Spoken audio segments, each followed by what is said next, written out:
রহমাতুল্লাহি তাআলা ওয়া বারাকাতুহু। বিসমিল্লাহি ওয়ালহামদুলিল্লাহ ওয়াসসালাতু ওয়াসসালামু আলা রাসূলিল্লাহ আম্মা বা'দ। সম্মানিত দর্শক শ্রোতা, আপনারা যে যেখান থেকে আমাকে দেখবেন এবং দেখতেছেন সকলকে আন্তরিক প্রীতি ও মোবারকবাদ। আজকে জানা অজানার বিশেষ পর্বে রয়েছে আপনাদের অত্যন্ত একটি গুরুত্বপূর্ণ বিষয়। সে বিষয়টি হচ্ছে আল্লাহ রাসূল সাল্লাল্লাহু আলাইহি ওয়াসাল্লাম তিনি বলেছেন,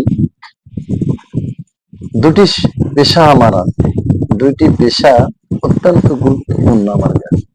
সেই দুইটি পেশা কি কি আমরা জানি।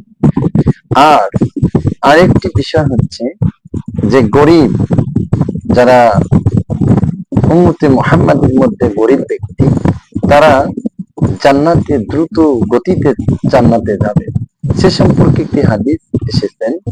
আমরা এটাকে পেশ করে বাকি কথাটুকু বলবো।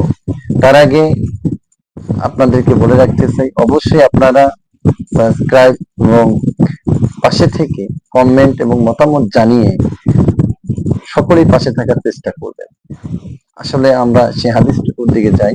এই হাদিসের টুকরার মধ্যে রয়েছে, খায়রুম হাযিহিল উম্মতি, উম্মতের মধ্যে সর্বোত্তম মানুষ রয়েছেন ফুকারাউহা ওয়া সারুহা তাদাজ্জুআ ফিল জান্নাতি দাআফান। আল্লাহ রাসূল সাল্লাল্লাহু আলাইহি ওয়াসাল্লাম বলেন, গরিবরা হলো এই উম্মতের মধ্যে সবচেয়ে উত্তম মানুষ এবং বেহেশতে প্রবেশে দূরবেলার দিন তারা হবেন সবচেয়ে দ্রুতগামী।